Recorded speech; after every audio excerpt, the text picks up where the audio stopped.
ഇത് ചണ്ഡാലഭിക്ഷുകിയുടെ ഒരു പുനർജന്മമാണ് എന്ന് പറയാം. പ്രസിദ്ധ ചിന്തകനായ വാൾട്ടർ ബെഞ്ചമിൻ വിവർത്തനത്തെക്കുറിച്ചുള്ള തൻ്റെ പഠനത്തിൽ ആഫ്റ്റർ ലൈഫ് എന്നൊരു വാക്ക് ഉപയോഗിക്കുന്നു. ഒരുപക്ഷെ കൃതികൾ ജീവിക്കുന്നത് ഇങ്ങനെ പുനരെഴുതിയും മായ്ച്ചെഴുതിയുമാണ് എന്നതാണ് ഏറ്റവും പ്രധാനപ്പെട്ട ഒരു കാര്യം. അതുകൊണ്ട് വിവർത്തനം എന്ന് പറയുന്നത് ഒരു കാലത്ത് നാം കരുതിയിരുന്നത് പോലെ വളരെ ഇടുങ്ങിയ ഒരു പ്രവർത്തനമായിട്ടല്ല പുതിയ കാലത്ത് നാം മനസ്സിലാക്കുന്നത്. ഒരു കാലത്ത് വിവർത്തനത്തെക്കുറിച്ച് വലിയ തർക്കങ്ങളുണ്ടായിരുന്നു. ഒന്നാമത്തെ കാര്യം, വിവർത്തനം എന്ന് പറയുന്നത് മൂലകൃതിയുമായി തട്ടിച്ചു നോക്കി അതിൻ്റെ സത്യസന്ധത അല്ലെങ്കിൽ വിശ്വാസ്യത എത്രമാത്രമുണ്ട് എന്ന് പരിശോധിക്കുന്ന പണ്ഡിതോചിതമായ ഒരു പ്രവൃത്തിയായിരുന്നു വിവർത്തനത്തെ സംബന്ധിച്ചുള്ള ആലോചനകൾ. അതുകൊണ്ട് സംസ്കൃതത്തിൽ നിന്ന് മലയാളത്തിലേക്കൊരു കൃതി വിവർത്തനം ചെയ്താൽ സംസ്കൃത പണ്ഡിതനായിട്ടുള്ള ഒരാൾ, മലയാളം അറിയാവുന്ന ഒരാൾ മൂലകൃതിയുമായി തട്ടിച്ചു നോക്കി അതിന് എത്രമാത്രം വിശ്വാസ്യതയുണ്ട് എന്ന് സാക്ഷ്യപ്പെടുത്തുകയും മിക്കവാറും അങ്ങനെ വിശ്വാസ്യതയില്ല എന്ന് തീരുമാനത്തിലെത്തുകയും ചെയ്യുന്നതാണ് വിവർത്തനത്തിൻ്റെ ചരിത്രം. അങ്ങനെ ഈ വിശ്വാസ്യത, സത്യസന്ധത തുടങ്ങിയ സങ്കല്പങ്ങൾ എന്നു മുതലാണ് നമ്മുടെ സാഹിത്യ ചരിത്രത്തിൽ, സാംസ്കാരിക ചരിത്രത്തിൽ കടന്നു വരുന്നത് എന്ന ചോദ്യം വളരെ പ്രധാനപ്പെട്ടൊരു ചോദ്യമാണ്. മലയാള സാഹിത്യത്തിൻ്റെ ചരിത്രം പലപ്പോഴും പറഞ്ഞു വരാറുള്ളത് രാമചരിതം മുതലുള്ള ഒന്നായിട്ടാണ്. ഏതാണ്ട് 14-ാം നൂറ്റാണ്ട് മുതൽ ഇങ്ങോട്ടാണ് രാമചരിതത്തിൻ്റെ കാലം പറഞ്ഞു കേട്ടിട്ടുള്ളത്. രാമചരിതം എന്നത് രാമായണത്തിലെ യുദ്ധകാണ്ഡത്തിൻ്റെ ഒരു പുനരാവിഷ്കാരമാണ് എന്ന് നമുക്കറിയാം. മൂലകൃതിയോട് എത്രമാത്രം വിശ്വാസ്യതയും സത്യസന്ധതയും ശ്രീരാമകവി പുലർത്തിയിട്ടുണ്ട് എന്ന ചോദ്യം അന്നാരും ചോദിച്ചിട്ടില്ല. പിന്നീട് നമ്മളൊക്കെ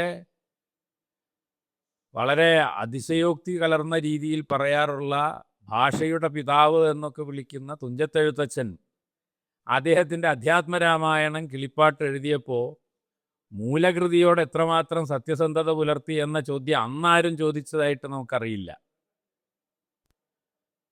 അങ്ങനെ ഒരു കാവ്യമുള്ള കാര്യം പോലും എഴുത്തച്ഛൻ അതിൽ പറഞ്ഞിട്ടില്ല. പ്ലാജിയറിസം എന്ന് ഇന്ന് വിളിക്കുന്ന ഈ ആശയചോരണത്തെക്കുറിച്ചുള്ള ഒരു ഉത്കണ്ഠകളും ആ കാലത്ത് ഉണ്ടായിരുന്നില്ല എന്നാണ് അതിൻ്റെ അർത്ഥം. മാത്രമല്ല, കുഞ്ചൻ നമ്പ്യാരായാലും ചെറുശ്ശേരി ആയാലും നമ്മൾ ഒരു കാലത്ത് വലിയ കവികളായിട്ട് അംഗീകരിച്ചിട്ടുള്ള അവരുടെ എല്ലാം കാവ്യങ്ങൾ, ഇനി കഥകളി, ആട്ടക്കഥയുടെ കാര്യം എടുത്താൽ അതെല്ലാം ഏതെങ്കിലും പുരാണ കഥയിൽ നിന്ന് തങ്ങളുടെ ഇംഗിതത്തിനനുസരിച്ച് മാറ്റിയും മറിച്ചും ഒഴിവാക്കിയും കൂട്ടിച്ചേർത്തുമാണ് ഈ നാം സാഹിത്യത്തിൽ കൊണ്ടാടുന്ന പല കൃതികളും ഒരു കാലം വരെ ഉണ്ടായിട്ടുള്ളത്. അവിടെ ആരും നാം മൂലകൃതിയുമായി അതിനെ തട്ടിച്ചു നോക്കി അതിനോട് എത്രമാത്രം വിശ്വാസ്യത പുലർത്തുന്നുണ്ട് എന്ന് ചോദിക്കാറില്ല. ഇത് എഴുത്ത് സാഹിത്യത്തെ സംബന്ധിച്ച് മാത്രമല്ല, വാമൊഴിയെ സംബന്ധിച്ചും ഇക്കാര്യം ശരിയാണെന്ന് നമുക്കറിയാം. വടക്കൻ പാട്ട് ആരാണ് ഉണ്ടാക്കിയത് എന്ന് പോലും നമുക്കറിഞ്ഞുകൂടാ. അതുപോലെ ഈ നമ്മുടെ അനുഷ്ഠാന ഗാനങ്ങൾ എന്ന് വിളിക്കുന്ന തെയ്യത്തിൻ്റെയും തിറയാട്ടത്തിൻ്റെയും അനുഷ്ഠാന പാട്ടുകൾ ആരാണ് ഉണ്ടാക്കിയത് എന്ന് നമുക്കറിഞ്ഞുകൂടാ. ധാരാളം ഭദ്രകാളി പാട്ടുകൾ കേരളത്തിലുണ്ട്, അതൊക്കെ ആരാണ് എഴുതിയതെന്ന് നമുക്കറിഞ്ഞുകൂടാ. അതിൻ്റെ ഒന്നും കാലം ഏതാണെന്ന് പോലും നമുക്ക് കൃത്യമായി പറയാൻ കഴിയില്ല. വാക്കുകൾ നോക്കി അതിൻ്റെ കാലമൊന്നും നിശ്ചയിക്കാൻ പറ്റില്ല. ഞങ്ങളുടെ അവിടെ നടക്കുന്ന ഒരു അനുഷ്ഠാനമുണ്ട്. ആളാഞ്ചിറ മുത്തപ്പൻ എന്ന് പറയുന്ന ഒരു കാവിൽ, അദ്ദേഹത്തിൻ്റെ പേരിലുള്ള ഒരു കാവിൽ നടക്കുന്ന ഉത്സവത്തിലെ അതിന് പാടുന്ന തോറ്റത്തിൽ അപ്പോൾ ഒരു ലോഡ് പുല്ല് വന്നെന്ന് ആളുകൾ പാടുന്നത് ഞാൻ കേട്ടിട്ടുണ്ട്. ഒരു ലോഡ് പുല്ല് വന്നു എന്നത് എന്തായാലും ആളാഞ്ചിറ മുത്തപ്പൻ ബലി അർപ്പിക്കപ്പെട്ട കാലത്തുള്ള പാട്ടിലെ വരിയല്ല എന്നുള്ളത് ഉറപ്പാണ്. അപ്പോൾ അതുകൊണ്ട് ഇതിലെല്ലാം പലതും കൂട്ടിച്ചേർക്കുകയും പലതും മാറ്റുകയും ഒക്കെ ചെയ്തുകൊണ്ടാണ് ഈ പാഠങ്ങൾ ഉൽപ്പാദിപ്പിക്കപ്പെടുകയും അത് നിലനിൽക്കുകയും ചെയ്യുന്നത്. പക്ഷെ അങ്ങനെ നിലനിന്നില്ലായിരുന്നെങ്കിൽ, എഴുത്തച്ഛൻ അധ്യാത്മരാമായണം കിളിപ്പാട്ട് എഴുതിയില്ലായിരുന്നെങ്കിൽ, നമ്മളാരും അധ്യാത്മരാമായണം എന്ന് പറയുന്നൊരു കൃതി ഉണ്ടായിരുന്നു എന്ന് പോലും മനസ്സിലാക്കില്ല. കാരണം ഞാനൊരു സംസ്കൃത വിദ്യാർത്ഥിയോ അധ്യാപകനോ ഗവേഷകനോ ഒന്നുമല്ല. അതുകൊണ്ട് ആധികാരികമായി പറയാൻ എനിക്ക് കഴിയില്ല. എങ്കിലും സംസ്കൃത സാഹിത്യ ചരിത്രം വായിച്ചിട്ടുള്ള ഒരാളെന്നുള്ള എനിക്ക് ഞാൻ മനസ്സിലാക്കുന്നത്, സംസ്കൃതത്തിൽ അത്ര മികച്ച ഒരു കൃതിയായി അധ്യാത്മരാമായണത്തെ ആരും പരിഗണിച്ചിട്ടില്ല. എല്ലാവരും വാൽമീകി രാമായണത്തെക്കുറിച്ചാണ് പറയാറുള്ളത്. എന്നാൽ എഴുത്തച്ഛനാകട്ടെ വാൽമീകി രാമായണത്തെ ഉപജീവിക്കുന്നതിന് പകരം അത്രയൊന്നും പ്രശസ്തമല്ലാത്ത അധ്യാത്മരാമായണത്തെയാണ് ആശ്രയിച്ചത്. അത് എഴുതിയ ആ കവിക്ക് എന്തൊരു ആനന്ദമുണ്ടായിട്ടുണ്ടാവും എഴുത്തച്ഛൻ അത് പുനരെഴുതിയപ്പോൾ എന്നാണ് ഞാൻ ആലോചിക്കുന്നത്. ആ കൃതിയുടെ ഒരു പുനർജന്മമാണത്. അങ്ങനെ സംഭവിച്ചില്ലായിരുന്നെങ്കിൽ അത് എന്നോ മൃതിപ്പെട്ടു പോകുമായിരുന്നു എന്നാണ് ഞാൻ പറഞ്ഞതിൻ്റെ അർത്ഥം. അങ്ങനെ കൃതികളുടെ പുനർജന്മത്തെ, അതിൻ്റെ പുതുജീവിതത്തെ ഉറപ്പിക്കുന്നത് പുനരെഴുത്താണെന്നാണ് ഞാൻ പറഞ്ഞതിൻ്റെ അർത്ഥം. നമ്മുടെ സാഹിത്യത്തിൻ്റെ ചരിത്രം തന്നെ പുനരെഴുത്തിൻ്റെ ചരിത്രമാണ്. അതുകൊണ്ട് ചണ്ഡാല ഭിക്ഷുകിയുടെ ഒരു പുനർജന്മം, അതിനെ വീണ്ടും ഭഗീരഥൻ പണ്ട് ആകാശഗംഗയെ കൊണ്ടുവന്നതുപോലെ ചാലിട്ട് കീറി ഈ കൃതിയെ പുതിയ കാലത്തിലേക്ക്, പുതിയ സന്ദർഭങ്ങളിലേക്ക് കൊണ്ടുവരികയാണ് ഈ പുനരെഴുത്തുകളെല്ലാം ചെയ്യുന്നത് എന്നാണ് ഞാൻ പറഞ്ഞതിൻ്റെ അർത്ഥം. പിന്നെ എന്തുകൊണ്ടാണ്, തീർച്ചയായിട്ടും ഞാൻ നേരത്തെ പറഞ്ഞ പോലെ ഒരു ഘട്ടത്തിൽ നമ്മൾ ഇത്തരം പ്രവൃത്തികളെ വളരെ സംശയത്തോടു കൂടി കാണുകയും ഇത്തരം പുനരെഴുത്തുകൾ എന്ന് പറയുന്നത് ഒരു രണ്ടാംകിട പ്രവൃത്തിയാണ് എന്ന് കരുതുകയും ചെയ്തിരുന്നു. അങ്ങനെ രണ്ടാംകിട പ്രവൃത്തിയാണ് എന്ന് കരുതാനുണ്ടായ ഒരു കാരണം, നാം പറയുന്ന ആധുനികത എന്ന് പറയുന്ന ഒരു സങ്കല്പം വളരെ പ്രബലമായ ഒരു സന്ദർഭത്തിലാണ്. കൃത്യമായി പറഞ്ഞാൽ അച്ചടി കണ്ടെത്തുകയും അതിൻ്റെ ഭാഗമായി പുസ്തകങ്ങൾ അച്ചടിക്കാൻ തുടങ്ങുകയും ചെയ്തപ്പോഴാണ് കൃതിയുടെ ശുദ്ധിയും കർത്താവിൻ്റെ കൃത്യതയും ആവശ്യമായി വന്നത് എന്ന് പറയാം. അതുകൊണ്ട് കൃതിയുടെ ശുദ്ധി, അങ്ങനെയാണ് ടെക്സ്റ്റൽ ക്രിറ്റിസിസം എന്ന് പറയുന്ന ഒരു സമ്പ്രദായം, പാഠവിമർശനത്തിൻ്റെതായിട്ടുള്ളൊരു സമ്പ്രദായം ഉണ്ടാവുന്നത്. ഞങ്ങളെയൊക്കെ പഠിപ്പിച്ചിട്ടുള്ള ഡോക്ടർ PM വിജയപ്പൻ മാഷ് അദ്ദേഹത്തിൻ്റെ ഗവേഷണം നിർവഹിച്ചിട്ടുള്ളത് മഹാഭാരതം കിളിപ്പാട്ടിൻ്റെ താളിയോലകളെല്ലാം കണ്ടെത്തി കിട്ടാവുന്നത്രയും ശേഖരിച്ച് അതിൻ്റെ ശുദ്ധപാഠം എന്തായിരിക്കും എന്ന് തെളിയിക്കാൻ ശ്രമിക്കുകയാണ് ചെയ്തിട്ടുള്ളത്. ഇത് മലയാളത്തിൽ പൊതുവിൽ കുറവാണ്, പക്ഷേ ഏറ്റവും കൂടുതൽ നടന്നിട്ടുള്ളത് സംസ്കൃതത്തിലാണ്. സംസ്കൃതത്തിലെ ടെക്സ്റ്റൽ ക്രിറ്റിസിസം എന്ന് പറയുന്നത്, പാഠവിമർശനം എന്ന് പറയുന്നത് ഒരു പ്രധാനപ്പെട്ട രീതിശാസ്ത്രമായി തന്നെ ഗവേഷണത്തിൽ വികസിച്ചു വന്നിട്ടുണ്ട്. അപ്പോൾ ഇതിൻ്റെ അർത്ഥം എന്താ വെച്ചാൽ, മുമ്പ് പുസ്തകം അച്ചടിക്കുന്ന ഏർപ്പാടില്ല, ഓലയിൽ ആളുകൾ പകർത്തിയെടുക്കുകയാണ് ചെയ്യുക. പകർത്തിയെടുക്കുന്ന ആൾ നേരത്തെ പറഞ്ഞ പോലെ മനസ്സിലാവാത്ത വാക്കുകൾ വിട്ടുകളഞ്ഞു എന്ന് വരാം, അല്ലെങ്കിൽ തൻ്റേതായ രീതിയിൽ വ്യാഖ്യാനിച്ച് പുതിയ വാക്കുകൾ കൂട്ടിച്ചേർത്തു എന്ന് വരാം. അങ്ങനെ 32 ഓല കിട്ടിക്കഴിഞ്ഞാൽ 32 ഓലയിലും പല കാര്യങ്ങളും പലതായിരിക്കുമ്പോൾ ഇതിൻ്റെ ഒറിജിനൽ എന്താണ് എന്ന് കണ്ടുപിടിക്കാനുള്ള ഒരു സ്റ്റാറ്റിസ്റ്റിക്കൽ മെത്തഡോളജിയാണ് വാസ്തവത്തിൽ നമ്മൾ പറയുന്ന പാഠവിമർശനം എന്ന് പറയുന്നത്. അങ്ങനെ ഈ പാഠത്തിൻ്റെ ശുദ്ധി എന്നത് ഈ ആധുനികതയുടെ കാലത്ത് അക്ഷരങ്ങളുടെയും ഈ അച്ചടിയുടെയും പുസ്തക നിർമ്മാണത്തിൻ്റെയും കാലത്താണ് പ്രബലമായി തീർന്നത് എന്നാണ് ഞാൻ പറഞ്ഞതിൻ്റെ അർത്ഥം. ഇനി അങ്ങനെ ഒരു കൃതി ഉണ്ടെങ്കിൽ അത് അനോണിമസായ, അജ്ഞാതമായിട്ടുള്ള ഒരു കർത്താവിൽ നിന്നുണ്ടായി വരാൻ വയ്യ. കാരണം ആധുനികതയ്ക്ക് എല്ലാറ്റിനും ഒരു ഒറിജിൻ വേണം. അതുകൊണ്ടാണ് നമ്മൾ സ്കൂളുകളിലൊക്കെ പഠിക്കുമ്പോൾ ഒറിജിൻ ആൻഡ് ഡെവലപ്മെൻറ്റ്, അങ്ങനെ ഒരു ക്വസ്റ്റ്യനാണ്. അത് ഹിസ്റ്ററിയിൽ ഉണ്ടാവും, സയൻസിൽ ഉണ്ടാവും. ഒറിജിൻ ആൻഡ് ഡെവലപ്മെൻറ്റ്, അങ്ങനെ ഉത്ഭവിക്കുക, വളരുക എന്ന് പറയുന്ന ഒരു സങ്കല്പം ആധുനികതയുടെ സങ്കല്പമാണ്. എവിടെ നിന്നും ഇല്ലാതെ ഉണ്ടാവുന്നതിനെ പറ്റി നമുക്ക് ആലോചിക്കാൻ പറ്റില്ല. അതുകൊണ്ട് കൃതി ഉണ്ടെങ്കിൽ അതിൻ്റെ പുറകിൽ ഒരു കർത്താവുണ്ട്. ആ കർത്താവ് ചിന്തിക്കുന്ന വ്യക്തിയാണ്. I think therefore I am എന്നതായിരുന്നല്ലോ ആധുനികതയുടെ ആപ്തവാക്യം. ഞാൻ ചിന്തിക്കുന്നു, അതുകൊണ്ട് ഞാനുണ്ട്. അതാണ് ദെക്കാർത്ത് പറഞ്ഞത്. അതുകൊണ്ട് ചിന്തിക്കുന്ന ഒരു മനുഷ്യനില്ലാതെ എങ്ങനെയാണ് ഈ കൃതിക്ക് പുറകിൽ ഒരു കർത്താവ് ഉണ്ടാവുക എന്നുള്ളതായിരുന്നു ആശങ്ക. അതുകൊണ്ട് എഴുത്തച്ഛൻ എന്ന് പറയുന്ന ഒരാളെ നിർമ്മിച്ചെടുക്കാൻ നമ്മൾ ധാരാളം ബുദ്ധിമുട്ടിയിട്ടുണ്ട്. മലയാള ഭാഷയിൽ ആദ്യത്തെ ഗവേഷണം തന്നെ എഴുത്തച്ഛൻ ആൻഡ് ഹിസ് ഏജ് എന്നതായിരുന്നു. ചേലനാട്ട് അച്യുതമേനോന്റെ ഗവേഷണ പ്രബന്ധം. അത് ഇംഗ്ലീഷിലാണ് എഴുതിയിട്ടുള്ളത്, ലണ്ടനിലാണ് അത് സമർപ്പിച്ചിട്ടുള്ളത്. അങ്ങനെ ഈ കർത്താവിനെ കണ്ടെത്തുക, ആ കൃതി, ആ ടൈറ്റിൽ നിന്ന് നിങ്ങൾക്ക് മനസ്സിലാവും എഴുത്തച്ഛൻ്റെ പേരെന്താണ്, അദ്ദേഹത്തിൻ്റെ ഗുരുനാഥൻ്റെ പേരെന്താണ്, അച്ഛൻ്റെ പേരെന്താണ്, എവിടെയാണ് കൃത്യം ജനിച്ചത്, അദ്ദേഹത്തിൻ്റെ ബയോഗ്രഫി എന്താണ്. ഇങ്ങനെയുള്ള അന്വേഷണങ്ങളാണ്. സത്യത്തിൽ ഇതിനൊന്നും വലിയ തെളിവുകളൊന്നുമില്ല. അങ്ങനെ കിട്ടാവുന്ന തെളിവുകളൊക്കെ വെച്ച് തുഞ്ചത്ത് രാമാനുജൻ എഴുത്തച്ഛൻ എന്ന് വരാനുള്ളതിൻ്റെ കാരണം എന്താണെന്നുള്ളത് ഒരു സാഹിത്യ ചരിത്രകാരൻ പറഞ്ഞത്, അദ്ദേഹത്തിൻ്റെ ജ്യേഷ്ഠൻ രാമനായതുകൊണ്ട് അദ്ദേഹത്തിന് രാമാനുജൻ എന്ന് പേര് വന്നതാകാം എന്നാണ്. അങ്ങനെയാണെങ്കിൽ എൻ്റെ അനിയന് അനിലാനുജൻ എന്ന് പേരിടണമല്ലോ. അത്ര പേരിന് ബുദ്ധിമുട്ടുണ്ടോ? വേറൊരു പേരിട്ടാൽ പോരെ. പക്ഷേ നമ്മളെ സംബന്ധിച്ചിടത്തോളം ഒരു പേരില്ലാതെ ഒരു കവിക്ക് നിൽക്കാൻ പറ്റില്ല. അങ്ങനെ എഴുത്തച്ഛൻ, നമ്മൾ തുഞ്ചത്ത് എഴുത്തച്ഛൻ എന്ന് പേരിട്ടു. ഇപ്പോൾ സംശയം എഴുത്തച്ഛൻ നായരാണോ അതോ എഴുത്തച്ഛൻ എന്ന് പറയുന്ന ജാതിയിൽപ്പെട്ട ആളാണോ എന്നുള്ള തർക്കം എപ്പോഴും നടന്നുകൊണ്ടിരിക്കുക. ഇങ്ങനെ വ്യക്തികേന്ദ്രിതമായി, ഈ പാഠകേന്ദ്രിതമായുള്ള ഈ ഉറപ്പുകൾക്ക് വേണ്ടിയുള്ള അന്വേഷണം വാസ്തവത്തിൽ ആധുനികതയുടെ ഒരു വ്യാവഹാരിക മണ്ഡലത്തിൽ നിന്ന് രൂപപ്പെട്ടു വന്നാന്നാണ് ഞാൻ പറഞ്ഞതിൻ്റെ അർത്ഥം. അതിൻ്റെ അടിസ്ഥാനത്തിലാണ് ഭാഷയ്ക്കൊരു പിതാവ് ആണ് എഴുത്തച്ഛനാണ് അക്ഷരമാല ഉണ്ടാക്കിയതെന്നൊക്കെ പറഞ്ഞ് നമ്മൾ സാഹിത്യ ചരിത്രത്തിൽ എന്തെല്ലാമാണ് എഴുതി വച്ചിരിക്കുന്നത്. അങ്ങനെ കേരളം ഉണ്ടാക്കിയത് പരശുരാമൻ. അങ്ങനെ എല്ലാറ്റിനും ഒരു ഒറിജിൻ ആൻഡ് ഡെവലപ്മെൻറ്റ്. 1881 പി ഗോവിന്ദപിള്ളയുടെ മലയാള ഭാഷാചരിത്രം എന്ന് പറഞ്ഞാൽ ഈ പരശുരാമൻ്റെ കഥ സാഹിത്യത്തിലൂടെയും ഭാഷയിലൂടെയും സംസ്കാരത്തിലൂടെയും ഉറപ്പിക്കാനുള്ളൊരു ശ്രമമാണ് വാസ്തവത്തിൽ അദ്ദേഹം ചെയ്തിരിക്കുന്നത്.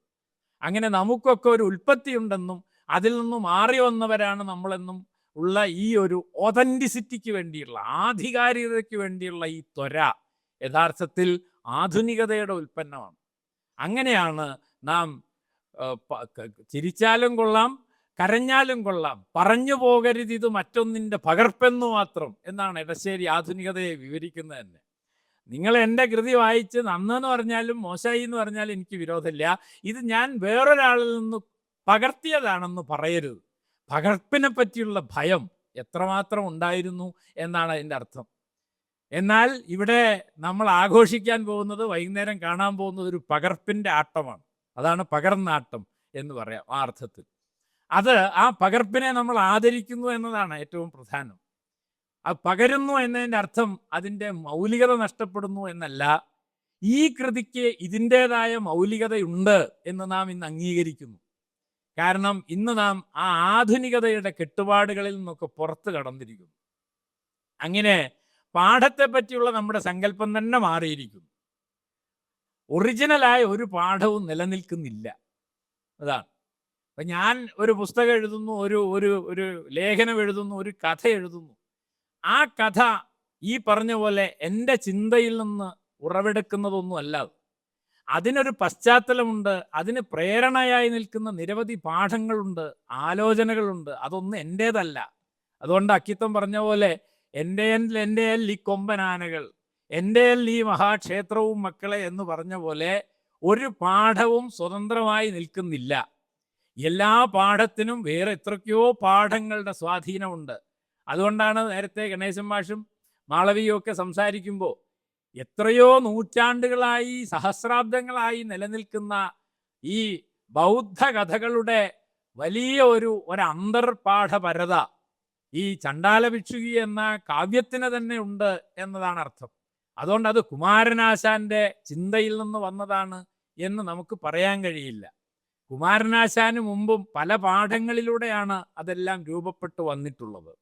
അതുകൊണ്ട് ഇന്ന് നമ്മൾ ഈ പ്രക്രിയയെ വിവർത്തനം എന്നാണ് ഒരു കാലത്ത് വിളിച്ചിരുന്നത്, പരിഭാഷ എന്നൊക്കെ വിളിച്ചിരുന്ന അത്തരം പ്രക്രിയകളെ മുഴുവൻ നാം ഇന്ന് മനസ്സിലാക്കുന്നത് അനുകൽപ്പനം എന്ന അർത്ഥത്തിലാണ്. അഡാപ്റ്റേഷൻ എന്ന് പറയാം.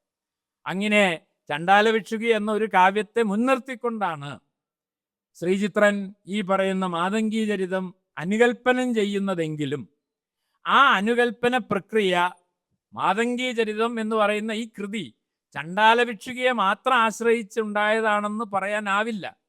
ഒരുപക്ഷെ ഇങ്ങനെ ഒന്ന് എഴുതാൻ അദ്ദേഹത്തിന് പ്രേരണയായത് ആ കാവ്യമായിരിക്കാം. പക്ഷെ ആ കാവ്യം എഴുതുമ്പോൾ തന്നെ അദ്ദേഹം മറ്റു പല പാഠങ്ങളിലേക്കും സ്വാഭാവികമായും സഞ്ചരിച്ചിട്ടുണ്ടാവും. അങ്ങനെ സ്വതന്ത്രമായി സഞ്ചരിക്കാൻ കഴിയുന്ന ഒരു തുറന്ന വ്യവസ്ഥയാണ് പാഠം എന്നതാണ് ഏറ്റവും പ്രധാനപ്പെട്ട കാര്യം. പാഠം അടഞ്ഞതല്ല, പാഠം തുറന്നു കിടക്കുന്നതാണ്. അത് ഒന്നിൽ നിന്ന് മറ്റൊന്നിലേക്ക് ഒഴുകുന്നതാണ്. അതുകൊണ്ട് സോളിഡ് അല്ല പാഠം, അത് ഫ്ലൂയിഡാണ്, അത് ദ്രവരൂപത്തിലുള്ളതാണ് എന്ന് നാം മനസ്സിലാക്കുന്നു. അങ്ങനെ ദ്രവരൂപത്തിലുള്ള ചണ്ഡാല ഭിക്ഷുകി അത് ഒഴുകുന്നതാണ്. അത് ഒഴുകി വരുമ്പോൾ ഏതൊഴുക്കിലും നിങ്ങൾക്കറിയാം ഒരിക്കലും ആ ശുദ്ധി നിലനിൽക്കില്ല.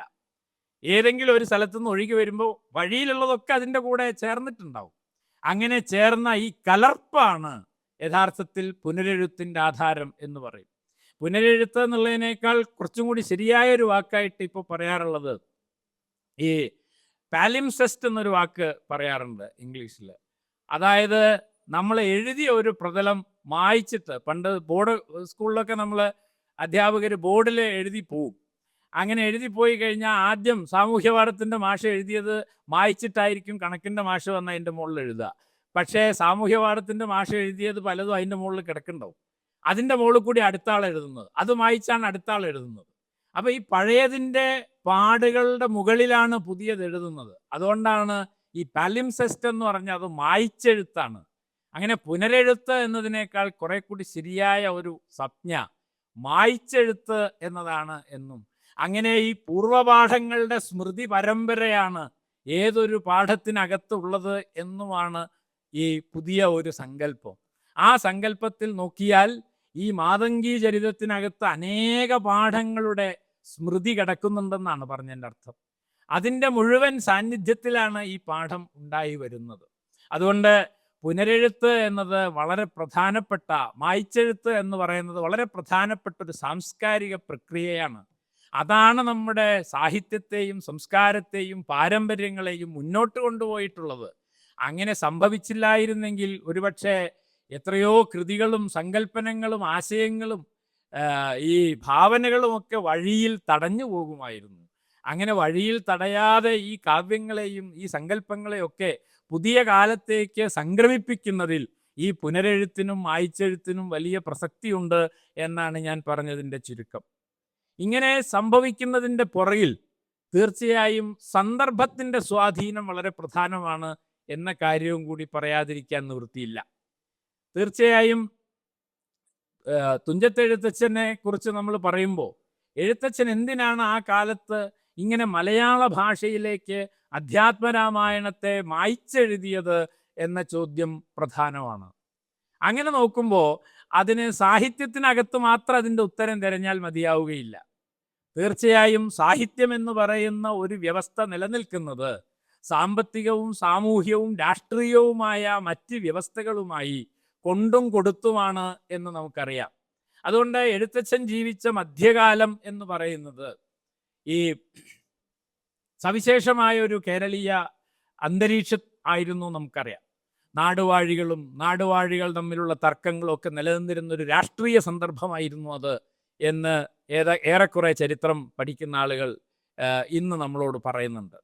അതുവരെ ഉണ്ടായിരുന്ന ഒരു ഏകീകൃത ഭരണ സംവിധാനം തകരുകയും പല നാട്ടുരാജ്യങ്ങളും സ്വയം സ്വാതന്ത്ര്യം പ്രഖ്യാപിക്കുകയും യുദ്ധം ചെയ്യുകയും അങ്ങനെ വളരെ കലുഷിതമായ ഒരു രാഷ്ട്രീയ അന്തരീക്ഷമായിരുന്നു അത് എന്നാണ് കേരള ചരിത്രത്തിലെ മധ്യകാലത്തെക്കുറിച്ച് സൂചിപ്പിക്കുമ്പോൾ പറയാറുള്ളത്. മറ്റൊരു പ്രധാനപ്പെട്ട കാര്യം നമ്മൾ മനസ്സിലാക്കുന്നത് ഈ ബ്രാഹ്മണാധിപത്യം നിലനിന്നിരുന്ന, ക്ഷേത്രകേന്ദ്രിതമായ ഒരു പ്രപഞ്ച വീക്ഷണം നിലനിന്നിരുന്ന ഒരു സന്ദർഭത്തിൽ നിന്ന് മാറി ഈ വിദേശ കച്ചവട ബന്ധങ്ങളും മറ്റും രൂപപ്പെട്ടു വരികയും പണം എന്ന് പറയുന്നത് ഒരു പ്രധാനപ്പെട്ട വ്യവഹാര രൂപമായി തീരുകയും ചെയ്യുന്നത് മധ്യകാലത്താണ് എന്ന് ഗവേഷകർ പറയുന്നു. അങ്ങനെ വരുമ്പോൾ ഈ ഭൂബന്ധങ്ങളിലും സാമ്പത്തിക ബന്ധങ്ങളിലും വലിയ മാറ്റം ഉണ്ടാകുന്നുണ്ട് എന്നാണ് സൂചിപ്പിക്കപ്പെടുന്നത്.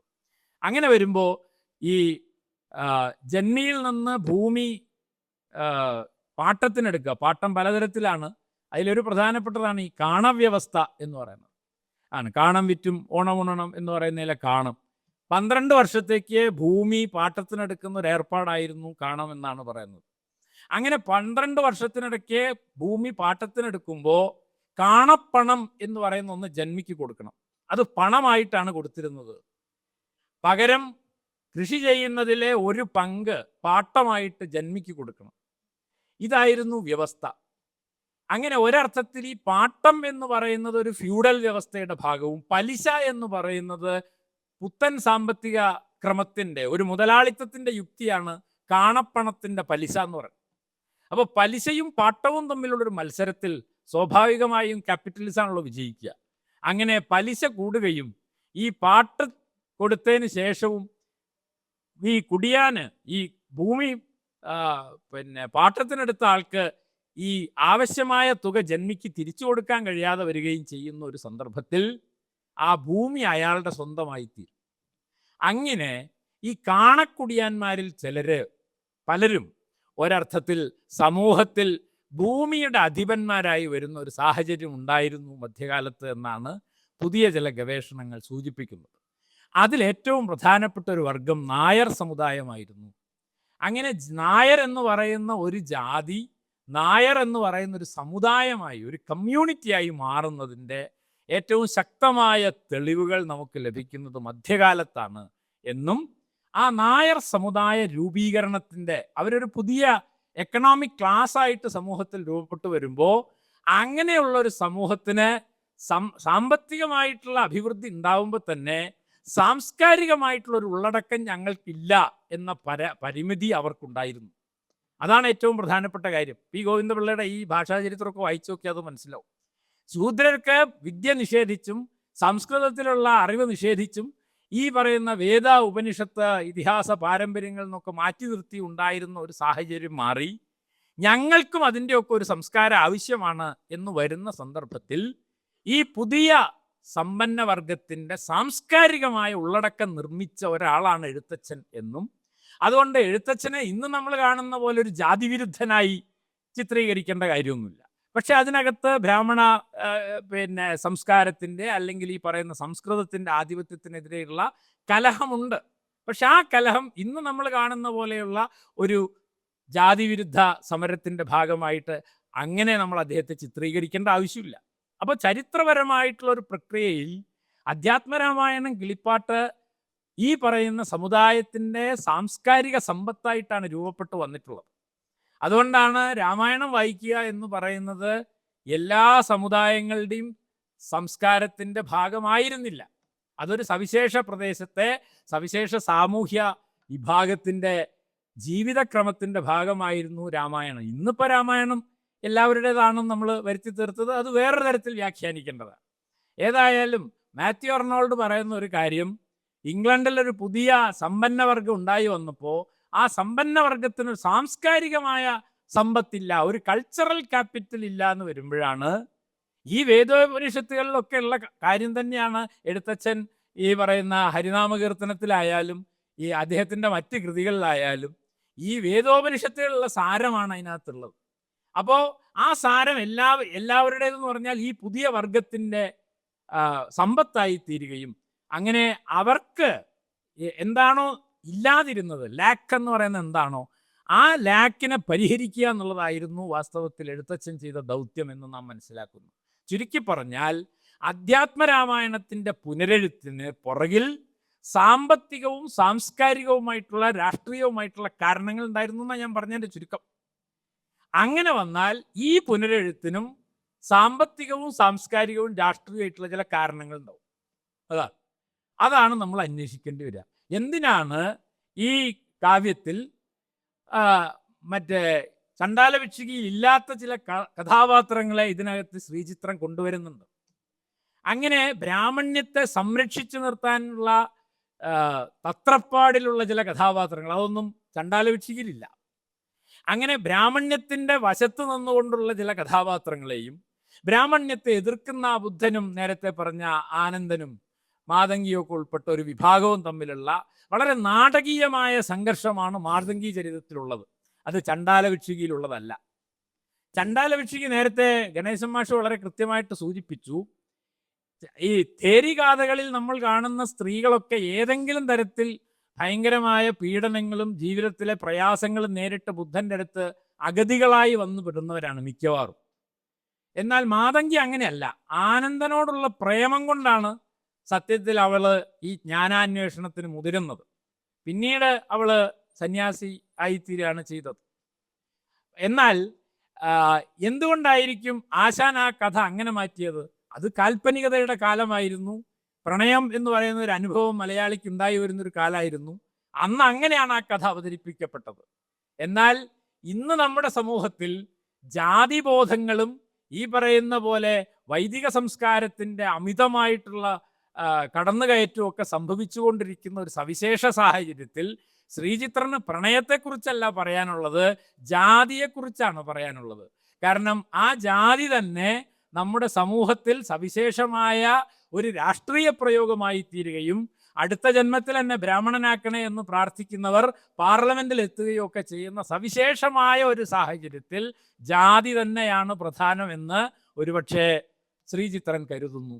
അങ്ങനെ വരുമ്പോൾ പഴയ ചണ്ടാല ഭിക്ഷുകിയിലെ പ്രണയം തുടങ്ങിയിട്ടുള്ള ഈ വളരെ സോഫ്റ്റ് ആയിട്ടുള്ള വികാരങ്ങളൊക്കെ ഈ കാവ്യത്തിൽ നിന്ന് മാഞ്ഞു പോവുകയും പകരം അതിനകത്ത് ജാതിയെക്കുറിച്ച് പറഞ്ഞ കാര്യത്തിന് കുറെ കൂടി ഉറപ്പ് കൊടുത്തുകൊണ്ട് അതിൻ്റെ വൈരുദ്ധ്യങ്ങൾ അവതരിപ്പിച്ചുകൊണ്ട് ഒരു പുനരെഴുത്ത്, മായ്ച്ചെഴുത്ത് നിർവഹിക്കുകയുമാണ് ശ്രീചിത്രൻ ചെയ്തത്. തീർച്ചയായും ഒരാട്ടക്കഥ എന്ന നിലയ്ക്ക് ഇത് എത്രമാത്രം വിജയിച്ചിട്ടുണ്ട് എന്ന് വിലയിരുത്താനോ പറയാനോ ഉള്ള ഒരു ശേഷിയും എനിക്കില്ല. പക്ഷേ ഈ പുനരെഴുത്തിൻ്റെ സാങ്കത്യം എന്താണ് എന്ന് ചരിത്രപരമായി പറയാൻ മാത്രമേ എനിക്ക് അറിഞ്ഞുകൂടൂ. അതാണ് ഞാൻ സൂചിപ്പിച്ചത്. തീർച്ചയായും ഇത്തരം സംരംഭങ്ങളാണ് നമ്മുടെ സംസ്കാരത്തിൽ അതിൻ്റെ രാഷ്ട്രീയമായ ഗതിവിഗതികളിൽ അതിന് വഴികാട്ടിയായിത്തീരുന്നത്. അത്തരത്തിലുള്ളൊരു സംരംഭത്തിന് മുതിർന്ന നമ്മുടെയൊക്കെ സുഹൃത്തായ ശ്രീചിത്രൻ എല്ലാ ആശംസകളും നേർന്നുകൊണ്ടും ഇങ്ങനെ എന്നെ ഇതിന് ക്ഷണിച്ചതിനും നിങ്ങളൊക്കെ കേട്ടിരുന്നതിനും നന്ദി രേഖപ്പെടുത്തി ഞാൻ എൻ്റെ വാക്കുകൾ അവസാനിപ്പിക്കുന്നു. നമസ്കാരം.